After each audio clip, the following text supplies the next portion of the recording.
Ilusat reede hommikut, minul on väga meeldiv olla siin koos Kristo Krummiga. Kuidas sa tahaksid ennast ise tutvustada? Ma olen öelnud, ma olen õppejõud, koolitaja, ettevõtja ja mentor. Siis äkki võtab kokku kõik, mis ma siis teen. Aga kes nendest rollidest ettevõtja, koolitaja, mentor, nagu, kui sa peaksid panema nii-öelda number 1, 2, 3, jah? No, raske on. Mul on minu õpetamise töö ülikoolis ja koolitamine on enam samal tasapinul. Aga ma olen öelnud, et ma võin teistpidi öelda, ma olen õpetaja siis, panem niimoodi. Mulle meeldib õpetamine, ükskõik mis moodi ta on. No ettevõtja sellepärast, et ühelt poolt ma olen ettevõtja ja teiselt poolt ma olen ettevõtja hingega ehk, et ma võtan ette igasugu asju. Ja minu süke, võib-olla ka selline, ütleme nagu, et inimesed teevad elus midagi, eks ole, mida nad teevad raha teenimise või aja täitmise mõttes, siis mulle meeldib selline ettevõtjalik suhtumine, et ma ei taha ei kellestki millestki niimoodi sõltuda, vaid ma püüan olla selline nagu ise oma õnnesepp või öelda. Mis valdkondades sa ettevõtluses ise oled tegutsenud? Ma olen umbes 10 ettevõtet olnud praegu. Ma olen koolitaja hästi pikalt olnud.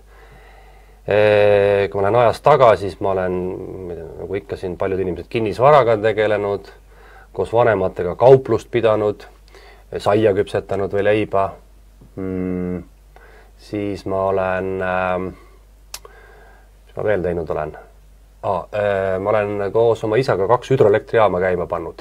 See on võib-olla kõige ägedam business. Väga erinevad valdkonnad saia küpsetamisest. Aga vaata, see ongi ettevõtlus, et mitte, täna ma olen, minu tänane äri on see, mis kõige vähem on klassikaline ettevõtlus, ehk ma teen seda, mida ma ise oskan teha, olemata väga kindel, kas teised ka seda vajavad. Aga kõik varasemad ärid olid sellised, kus ma tegin seda, millel oli turul nõudlust. Ehk siis ma ei pidanud ise midagi oskama, pidid oskama teadma õigeid inimesi ja võtma selle riski. Kuidas sina defineerid ettevõtlust? Ma teaduslikult oskan seda päris põhjalikult defineerida, aga võib-olla ma siis teaduslikult ei hakka nagu ütlema. Ütleme niimoodi, et kõige lihtsamal moel inimesed saavad aru, et see on mingi probleemi lahendamine kellegi poolt, kes tahab ja viitsib seda teha. Ja see võib olla siis üksikisiku probleem, see võib olla ühiskonna probleem, see võib olla ettevõtjate probleem, see võib olla riigi probleem. Et mingil põhjusel üks, teine, kolmas seda ei tee ja siis keegi avastab, et tal on selleks võimekust või tahtmist seda probleemi lahendada, mille läbi siis see inimene või see sihtgrupp saab õnnelikumaks, inimesed saavad tööd, riik saab maksud ja ettevõtja saab kasumi. Umbes midagi sellist.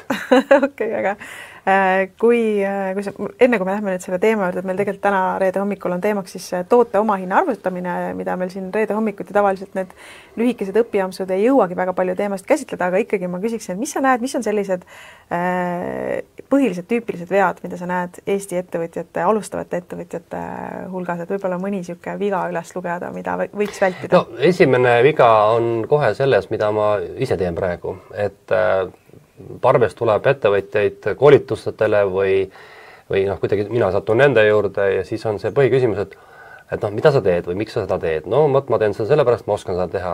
Aga siis tuleb alati küsida vastapidi, et kas keegi teine ka tahab seda saada? Et me teeme selle vea, et me läheme ettevõtjaks valdkonnas, mida me küll ise tunneme, aga me ei pruugi olla väga veendunud, kas sellel on nõudlust. Ma ütleks nüüd, et tõeline ettevõtja on see, kes ise ei pea midagi oskama, vaid lahendab probleeme. See on üks niisugune võib-olla viga, et see enesekeskne mõtlemine, et peaks mõtlema natuke selle pidi, et mis turul nagu puudu on. Ja selle järgi ei pea kõiki asju ise ära tegema. Siis teine on, see on nüüd, võib-olla minul ka jälle natuke kinni, aga see on see kasvuperspektiivi puudumine.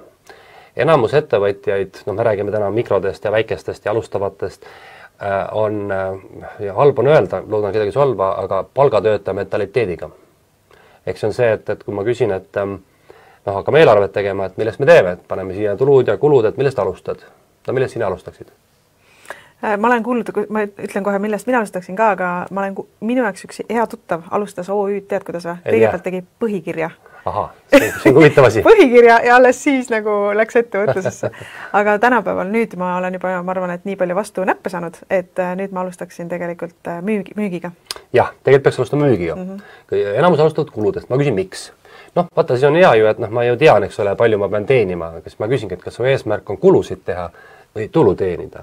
Ja miks ma ütlen, et me jääme sinna palgatöötaja mentaliteeti, me mõtleme, kui suur meil see laen on ja liising ja palju meil on toidupeale raha ja mis see laste kasvatamine maksab ja siis me nii palju tahame teenida, et see on tegelikult ikkagi see palgatöötaja mõtteviis, et siis te küsitakse, et aga kuidas siis teistmoodi on? Teistmoodi niimoodi, et palju sa tahaksid, 1 miljon, võib-olla 3. Ja nüüd sa mõtled, mida sa peaks tegema ja milliseid kulud sa tegema, et seda 3 teenida, eks ole. Et me ettevõtja üldiselt ikkagi alustab sellest, et mis on see mingi eesmärk raha mastaabis või ka natuke võib-olla mingis muus mastaabis. Ja siis sealt tullakse nagu allapoole, aga palgatöötaja mentaliteet on seda ka see altpoolt tulema ja siis on see häda, et need ärid jäävad kolletillukeseks. Mis ei ole ka halb, sest et paljusid ärisid on vaja väikeses mastaabis, ma ei tea, juuksurid ja kosmeetikud ja saiaküpsetajad, aga tervikuna ikkagi häda on selles, et palju on väikeseid ja nende nii-öelda ka see, ilmselt see ikkagi see tundlikkus ja riskid on natuke teistsugused, see viga tehakse. Siis loomulikult on kehva ikkagi arvutamisoskus, nagu me täna siin oleme, et räägime oma hinnast, vaatame, kuidas me sellest räägime üldse ilma paberi ja vastakata, aga põhimõtteliselt ikkagi see niisugune rahaline oskus ja võimekus midagi kas või lihtsalt analüüsida, oma hinda ja tasuvust ja niisuguseid asju, et see on küll väikestel ettevõtetel suhteliselt lihtne teha, võib-olla isegi pea, ma tean ka peast, palju mul praegu pangakonto raha on ja palju ma kellelegi võlgu olen.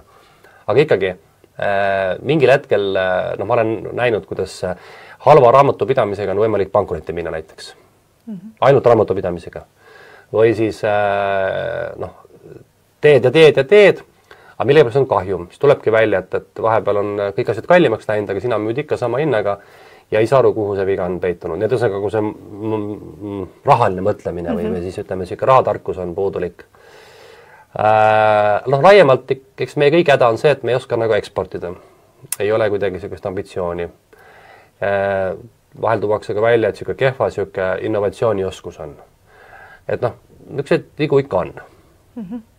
Ja väga, mul on hea meel, et ma küsisin selle küsimuse sinu käest, et siin sai, nagu ma arvan, igaüks kaasa arvatud mina ise mõelda, et kus mul veel arenguruumi kõvasti on ja millal ikkagi rohkem panustada, et oleks jätkusuutlikumaid neid väikseid ettevõtjaid ja kasvule orienteeritud. Aga nagu sa mainisid, rahatarkus, lähme siis sinna sisse, et toote oma hinna arvutamine. Jah, et kui ma olen nüüd teen, aga ikka on kahjum, kuidas siis üldse see toote hinna oma arvutamine käib või miks üldse oluline on? No mul on tavaliselt 2 küsimust ettevõtjatele.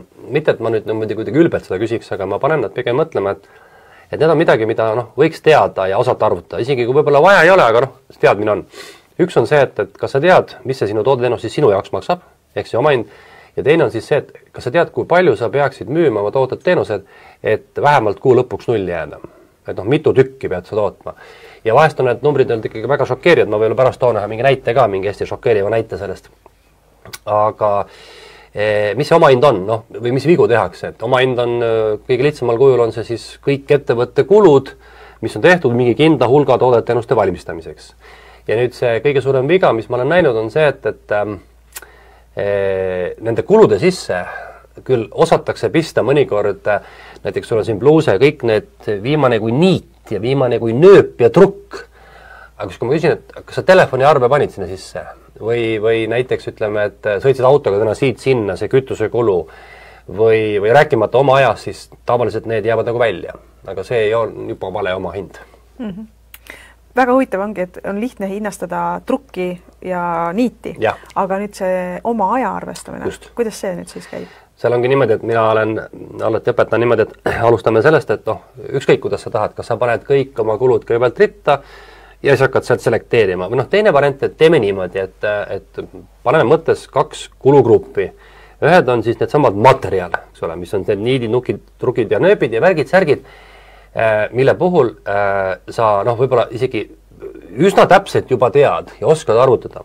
Ja selle need asjad, nüüd me paneme selle nüüd toote-teenuse peale. Ma toon sellised näited, et kui me oleme näiteks juuksurisalong, kujutame, et me oleme salongis, siin me oleme siin 2 juuksurit, ühte klienti ei ole, me istume siin niimoodi, ootame, käärid ja kamm on peas, eks ole nii. Nüüd astub siia sisse esimene külaline, ütleme üks naisterahvas, kes soovib endale sellist korralikku soengut, mis hõlmab pesemist, värvimist, palsamit, kõike muud. Siis ma alati küsin, et mis kulud meil on olemas, ilma et ühte klienti ei ole. No meil on renti maksame, elekter vajab ka, lamp põleb laes, meil on raamatupidaja juba küsib raha, ütleme, et me tahame ka palka saada, meil on püsipalk, no võib-olla administraator küsib raha, siis turundus on, eks ole, kuskil, siis meil on võib-olla direktor on veel olemas kuskil, transpordi mingid kulud on. Need kulud on sõltumata, kas me üldse teeme midagi või ei tee. Need me paneme ühte gruppi, nimetame need siis püsivateks kuludeks. Nii. Ja püüame kõik läbi mõelda, mis on nende kulude hulgas, milleta midagi teha ei saa, aga millede summa ei sõltu üldse sellest, kas me midagi müüme või ei müü. Okei, saime nüüd ühte gruppi, nüüd võtame teise gruppi, nüüd võtame selle konkreetse materjalikulu. Mis nüüd juhtub, kui see inimene, keda me hakkame siin nüüd niimoodi teenindama, mis siis, kas mingi kulu tõuseb? Noh, tõuseb, vett hakkab kuluma, me peseme juukseid, šampooni, balsamit, värvi, eks ole. No võib-olla kamm ja need käärid, need on meil püsikuluna ja võib-olla ütleme, noh, tänapäeval föönid võib-olla on ka hästi ökonoomsed, võib-olla see föönikulu on ka suhteliselt marginaalne. Ehk me saame siis, et ühe soengu peale näiteks kulub meil niis mitu grammi seda šampooni, värvi ja seal balsamit ja nüüd selle me arutame välja selle ühe soengu peale, see ole niimoodi. Ja me mõtleme niiviisi, et kui meil tuleb teine klient, siis läheb seda kulu täpselt 2 korda rohkem. Tuleb kolmas klient, sarne läheb 3 korda rohkem. Kui nad ära lähevad, siis see kulu jälle kaob ära. Ja võt seda kulu ma nimetan siis materjalikuluks või siis ka muutuvaks kuluks ja seda ma õpetan, et seda me peame siis nüüd määrama selle ühe konkreetse objekti kohta, mida sa müüd. Näiteks meie puhul me müüme praegu soengut. Ja nüüd me teeme järgmise käigu, me paneme selle soengu, selle materjalikulu ühte poole ja nüüd on meil teises kohas on kuskil need kõik muud kulud. Ja nüüd ongi siis järgmine küsimus, kuidas me jagame, missuguse metoodikaga, eks me teeme ju meeste soenguid, naiste soenguid, laste soenguid ja me teeme hästi palju. Aga need kulud on nagu püsivad seal. Et nüüd on küsimus, kuidas need jagada niimoodi, mitte isegi ühtlase kihina, vaid õiglase kihina kõikide nende soengute peal laiali. Niimoodi, et ühe soengu hinnas sisaldab ka näiteks kliendi kohvitassi kulu, kammi kulu ja raamatupidaja kulu. Sa küsisid minu käest, kuidas? See on see põhimõte. See on see põhimõte, jah. Aga nüüd, kus on keerukus? Keerukus seisneb selles, et kuidas neid jagada sinna peal laiali. Ja noh, ütleme, finantsmaailmas on tavaliselt kasutusel siis 3 suurt põhimõtet ja kõikide nende põhimõtete sisuks on see, et missuguse metoodikaga jagada neid ühesuguseid, noh nimetame siis lihtsalt ühesuguseid kulusid või püsivaid kulusid kõikide toodete peale. Kusjuures me peame arvestama, et on olemas meetod, mis seda teeb. Me võtame kõik püsikulud, jagame kõikide toodetega, mis on toodetud selles perioodis. Teeme lihtsalt matemaatilist tehte, näiteks püsikulud 10 000, klienti oli, või soengud oli 10 000, jagame 10 000, saame ühe. Nii. Aga nüüd on probleem selles, et laste soengu peale kulub, või minul on siin suhteliselt vähe juukseid sinuga võrreldes, eks ole, et minu soengu peale kulub 10 minutit, aga sinu peale kulub tund aega. Ja nüüd sa saad isegi aru, et ei ole ju õiglane jagada erineva ajakuluga protsessidele täpselt ühesugusel moel need kulud. Ja siis ongi nüüd tuleb mõelda mingi muu meetod. No näiteks ütleme, et arutame välja see ajakulu, hakkame arutama välja proportsionaalselt, et kui naiste soengu peale kulub näiteks, ütleme kokku 60% kogu ajast, meestele 30% ja lastele 20%, siis me võtame need sama püsikulud ja võtame sealt 50% kõik kulud, kanname naiste soengutele, võt niimoodi. Või on siin mingi kolmas meetod? Sa mainisid, et nende kulude või oma tootehinna nagu tootekulu väljaarvatamisel peamiselt eksitakse selles, et ei panda sinna oma palka sisse, panda sinna oma aega sisse. See on esimene eksimine, ja ei panda ka telefoniarvet, nagu sa tõid näite. Aga mis on veel sellised tüüpilised asjad, mida sa näed, kus ettevõtjad ei arvuta õigesti seda toote oma hinda? Mis on veel asjad, mis unustatakse sinna tegelikult põhiküsimus, isegi ma arvan, et see osatakse panna küll, aga nüüd küsimus tekib sellest, et mis on nagu püsiv ja mis ei ole püsiv kulu. Ja kui ma vaatan neid metoodikaid, kuidas tehakse, siis ma arvan, et noh, kui sul on lihtsam ettevõtte, siis ega võib-olla see väga palju sinna võpsiku ei lähegi. Sa päris okeilt suudad need kulud niimoodi peale kanda, et võib-olla see eksimise määr on suhteliselt väikene. Aga noh, tehaksegi see viga näiteks, et ei saada aru, mis on siis see muutuv kulu, see materjalikulu ja mis on siis see mittemuutuv ehk püsiv kulu. Ja sinna tuleb mõelda kulu enda sisse. No näiteks sama palk, et palk on ikka, kui sa maksad ühesugust palka kogu aeg, iga kuu, siis ta on ju püsikulu, eks ole. Ta ei sõltu sellest, kas sa teed rohkem tööd või teed vähem tööd. Aga seda kiputakse panema sinna teise gruppi. Või mingi teine kolmas kulu näiteks. No näiteks, siis on kolmas viga on see, et võetakse kulu, mille olemasolu on marginaalne, aga proovitakse sellega nagu minna nagu peensusteni. No näiteks elektrikulu. Noh, öeldakse, et aga suvel on ju elekter, eks ole, vähem ja kallim ja talvel on kallim või suvel odavam, ühesõnaga nüüd me teate, kui lambi kulu laes, siis me nimetame selle püsivaks kuluks. Mitte see, et ta hind muutub, vaid mõelda, kas sellest midagi muutub, et ma teen rohkem, eks ole, et kui meil siin stuudios oleks täna 3 inimest rohkem, siis selle elektrigu lambile ei muutuks sellest, eks ole, või kui sa oled üksinda oled, ikka ei muutu. Jah, börsihind muutub, aga me võtame nagu selle funktsiooni alusel. Et noh, see, et pead aru saama selle kulu nagu sisse. Et mis kulu nagu päriselt tegelikult ikkagi see, mis suureneb või väheneb vastavalt sellele, kui palju sa midagi toodad või mitu ühikut sa midagi teed või teenust osutad. See on kindlasti üks viga. Ja siis ma olen ka näinud, et nende samade kulude kandmisel minnakse nagu minu arvates kohati nagu liiga keeruliseks. Ma tean, ma oskan ka keerulisi meetodid, aga kui sul on väga väike ettevõte, töötad üksinda, kahekesi võib olla, käive on seal, paneme, lähes 100 000, ütleme, see on siuke mikroettevõtja, siuke maksimumpiir, mis ta suudab saavutada võib-olla teenuse puhul, siis seal sa ei pea me keeruliseks minema. Ei lihtsalt ei ole vaja, sest et see ei anna sulle peaaegu mitte midagi juurde. Kui me oleme, mul oli kunagi üks IT-ettevõte, nõustasin, neil oli, mis ta ütles, 200 teenust, eks ole, neil on nagu, neil on nii meeletud palju protsesse, et seal on küll oluline, et sa hakkad nagu hästi detaili astmesse minema, kui sul on siuke sama juuksu ja töökoda, see ei ole nagu nii kosmostehnika, see ei pea olema. Miks see toote nagu oma kulu arvutamine on üldse nii tähtis, et selleks, et ma oskaks teenust või toodet hinnastada või? Mida klient peab lõpuks kinni maksma või miks see nagu... Jah, eks ta ikkagi ühelt poolt on see, et kõige lihtsam ongi see, et sa ei müüks seda nagu odavamalt, kui sa ise kulutad. Jällegi on üks näide selline, et mulle endale üks koolitusosaleja kunagi rääkis, et tema müüs mingit, pagaritooteid piltlikult öeldes. Ja oli siis nagu tippaeg, uhas hirmsasti, nõudlust tuli tohutult ja siis umbes 2 kuu jooksul või 3 kuu jooksul märkas, et on kogu aeg kahjumis. Kuigi ta oli enne teinud kõik arvutused ära ja mis välja tuli, tooraine kallines vahepeal. Aga tema ei olnud üldse seda hinna sisse arvutanud. Ehk see tähendab, et kui sul on piisavalt hinnatundlik, ehk siis suhteliselt väikse marginaaliga, väga konkurentsitihe valdkond, siis sa pead ikkagi arvestama, et see kas või tooraine hinna tõus võib selle nii kiiresti ära süüa selle marginaali. Ma olen kuulnud Eesti jaekaubandusettevõtete kohta, et kui nad näiteks kõik arvavad juba rikkad on, võib-olla on ka, aga ma arvan, et siiski ei ole. Et kui sa nagu tõstad seal palka natukene, siis see sööb kogu sinu kasumi ära. Sa pead nagu ikkagi väga täpselt jälgima. Võib-olla mõnes valdkonnas tõepoolest ei ole mingit vahet, kas sa jälgid seda või jälgi, kui su kasumlikkus on meeletult suur, marginaalid on kõvad, siis anna tuld. Aga kui sul on ikkagi sükene väga väikese nagu sükse oma tuluga osa, kus sa ise teenid suht vähe, materjali osakaal on väga suur või kulude osakaal, siis on ikkagi oluline. Teiseks, meil on see häda, et me võime müüa mingil hetkel mingit toodet, mis me ise arvame, et on jube kasulik, tegelikult väga suure kahjumiga, sest me võime kulutada ebaproportsionaalselt suurt ressurssi erinevatel toodet erinevalt. Näiteks ütleme, et kui sul on 2 toodet siin, nagu meil on 20 veeklaasi, oletame, et see nüüd on uus, midagi täiesti uut, me pole seda varem kunagi müünud. Ja me teeme turundust, aga me suuname suurema enamiku turundusrahast selle peale. Aga tegelikult me mõõdame võrdselt seda. Siis järelikult me ju tegelikult sellele uuele tootele kulutame rohkem ressurssi, kui me selle eelmisele, aga kuna me selle hinda sisse seda ei arvuta, siis me tegelikult müüme seda kahjumiga. Jällegi, et sa pead nagu, toodete puhul, teenuste puhul on see, et kas tasub ära, eks ole, sa tuled turule ja sa peaks jälgima tema käitumist ja siis mis see siis nagu su rahakotis lõpuks teeb, aga kui sa arvutad valesti, siis lõpptulemus ongi nagu ta on.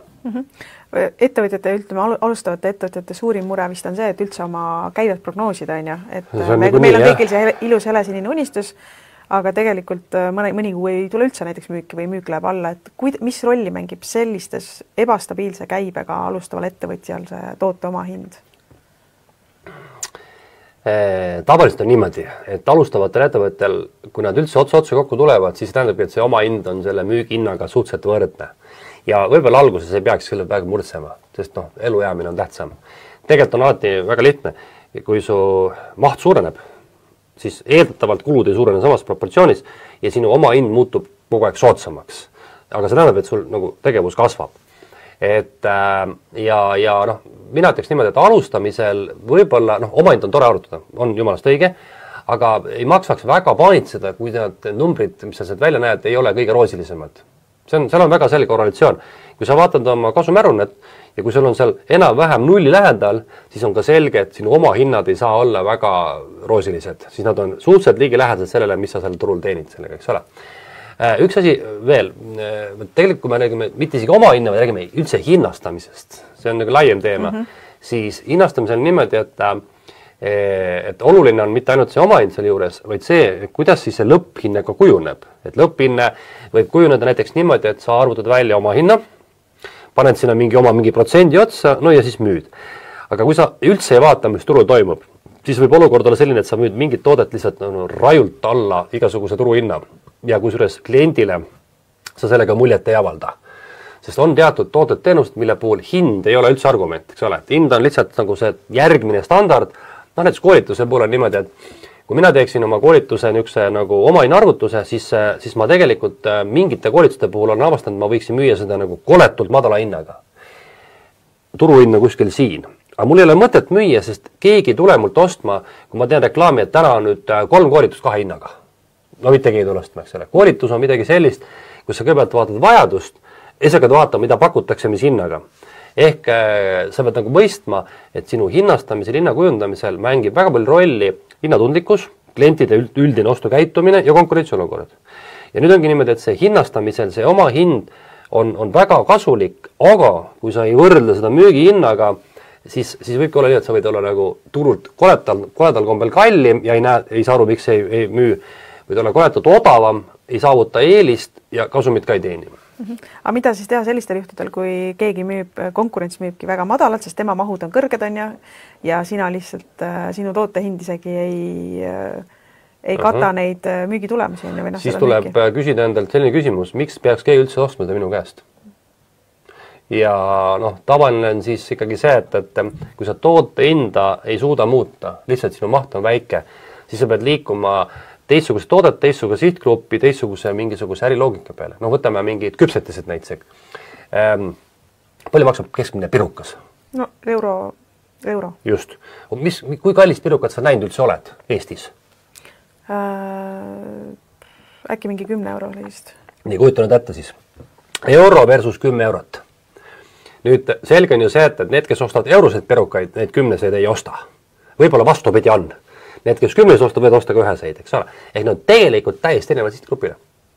Kui sina lähed võistlema nende euroste vendadega, ütleme, Fatseriga lähed sa võistlema, sa ei suuda seal eluses võistleda, eks ole. Sa peadki minema, kui sa näed, et sinu pirukas ongi, oma hind ongi 7 eurot näiteks. Sa teedki need terve päevad ja ühte pirukat piltlikult öeldes ja paned sinna sisse mingid kõige kallimad toorenid, siis on selge, et kui sa ei suuda kuidagi selle eurostega võistelda, siis unusta nad ära ja püüa leida siis need tüübid ülesse. See lihtne rääkida, aga nii ta on. Kes on nõus 110 eurot maksma. Ja kurat on näha, et ostetakse, ja ostetakse. Järelikult tuleb siis olla lihtsalt niivõrd palju loovnutikas ja turunduslikult nagu leida see oma nišš ülesse. Kas ma saan aru, et valdkonnad on väga erinevad ja need näited ongi erinevad, kas teenustoode, koolitus, pirukas ja nii edasi, aga kas on mingisugune valem ka, et kuidas ma peaksin arvutama, mis hinnaga ma müün, toote hind korda midagi? Ei ole. Mina küll ei tea. Selles mõttes, et ma olen, kõik sõltub ärimahust. Tavaliselt taks on see, mida kallim on toode, seda suuremat tegelikult seda marginali küsitakse, sest kogused on väiksemad. Ma kunagi kuulsin, ma ei tea praegu, ausalt ma praegu ei tea numbreid, aga mul on isiklik inside info kunagi näiteks prillipoes. Sa prille praegu kanna muidu prille? On tegelikult. Minul on ka, eks ole. Niimoodi. Sa tead, palju prillide juurdehindlus on? Ei tea, aga ma olen kuulnud, et need toidulisandid on metsikute juurde. Prillidel on 700%. Kujutad see ette. Käekellad, ma kunagi käisin ühe käekella, mul on see tavaline Apple'i kell, aga mingid siuksed brändikellad, niisugused vana kooli omad. Käisin kunagi ühe maaleteo juures, siis ta näitas, et näed, see kell siin, ütleme näiteks, toome näite krooni ajal, 1000 krooni on siin meie hinda, poes on ta siin 7. Seal on meeletud juurdehindlused, sest et kogused on nii väikesed, ostetakse ju kell terveks eluks, prillid ka, ma üritan nendega võimalt kaua käia, eks ole. Seega siis lihtsalt sa ei saagi minna massi peale ja minnaksegi kõrge marginali peale. Ja luksuskaubad, kus on kõrge marginal, eks ole. Aga ütleme, mis valem tasub jälgida oma valdkonna sellist asja nagu marginaale. ja on üldjoontes teada, et mis valdkonnad on hästi väikese kasumlikkusega, aga suure mahuga, näiteks jaekaubandus, ja mis on siis vastupidi, ütleme, hästi kõrge kasumlikkusega, kus ei pea nii palju müüma, eks ole. Nii et noh, seal on nagu, igas valdkonnas on välja kujunud oma mingid need asjad. Ma olen ka mõnes valdkonnas töötanud, ma mäletan, et töötasin kunagi turismiäris, siis üsna tagasihoidlikud olid need marginalid, mida siis sellele büroole endale jäi, kui oli üks vahendusbüroo.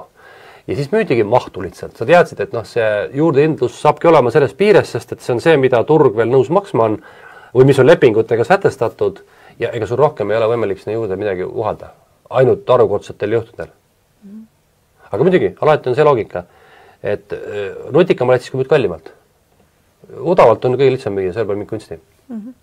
Nii et ma ei tea, ma loodan, et sa said siit väga häid mõtteid selles mõttes ka, et võib-olla tõesti ongi mõni valdkond selline, kus ei maksagi ise tegutsema minna, kui konkurents on suur seal ja mahtude põhiselt oma hind on kellegi nii väikseks aetud, et sina ei saa või siis sa vahetad sihtrühma, hakkad müüma kallimalt, paned mingi teise turundussõnumi juurde. Aga igal juhul ma usun, et ka sinu jaoks on olnud hästi põnev see hommik siin praegu, mõtelda oma ettevõtlus kontekstis ja see omahinna arvutamine, mis on siis võtaks kokku on kahes kategoorias, üks on püsitulu ja teine on siis muutuvkulu, eks ju, et proovida kuidagi oma numbritest aru saada, et mis on see päris kulu sinu jaoks, kui sa oma teenust või toodet pakud ja kas seal on see kasum otsas või mitte. Ma toon raju näite võib-olla siis lõpuks, et kui näidata või tuua välja, et miks on vajalik või kasulik. Et kunagi oli meil koolitusel siuke lugu, oli üks neiu ja ma valisin tema välja, et tohib, ma teen sinu nagu ettevõtte äriidee näitel selle arvutuse, et millised siis need numbrid tulevad, kui me arutame kaks põhiasja.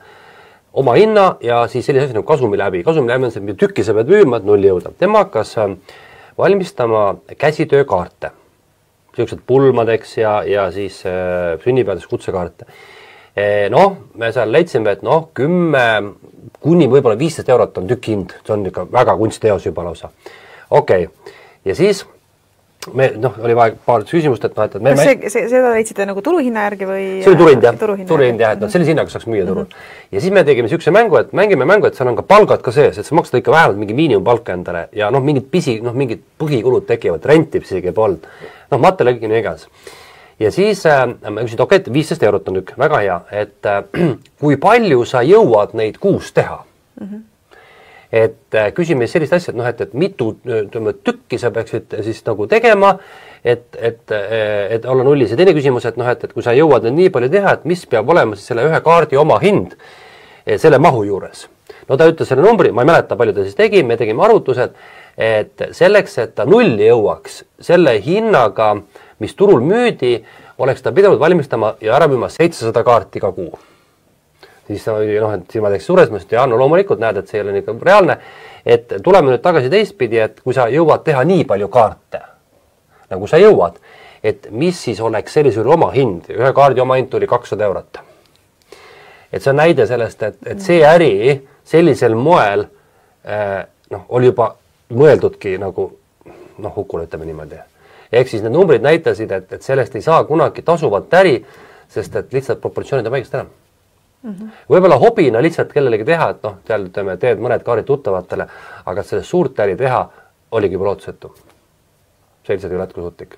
Et need on sellised, neid arvutusi vahel on šokeerivad, aga need on hästi vajalikud, et mitte juba eos niimoodi enne kui tegema, juba tegelikult oled juba ebaõnnestunud, kuigi sa ei teagi veel seda. Igal juhul suur tänu, et sa tulid, jagasid. Ma usun, et siit nii mõnigi inimene kirjuta kommentaari, kuidas sinu mõtted on, kuulates kõike seda vestlust, et kas nüüd ka mõni sinu äriidee, kui sa mõned arvutused teed, juba eos nagu põrub. Aga igal juhul väga kasulik vestlus. Aitäh sulle, et sa täna tulid ja jagasid. Ja kohtume siis teiega järgmisel reedel jälle uuesti Veebikooli kanalis. Aitäh ja edu!